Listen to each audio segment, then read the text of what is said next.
Assalomu alaykum, kitobsevar kitobxonlar. Biz Ohangaron shahar axborot kutubxona markazi sizlarga O'zbekiston xalq shoiri, O'zbekiston davlat madhiyasi muallifi va jamoat arbobi Abdulla Oripovning hayoti va ijodi haqida qisqacha ma'lumot beramiz. Abdulla Oripov 1941-yilning 21-martida Qashqadaryo viloyati Koson tumani Nekoz qishlog'ida dunyoga keladi.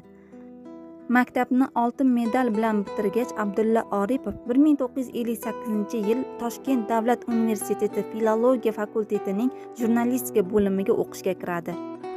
1963-yilda universitetni tamomlab, Abdulla Oripov 1963-1974-yillar oralig'ida nashriyotlarda 1974-1980-yillarda Sharq yulduzi, Gulxan jurnallarida ishlaydi.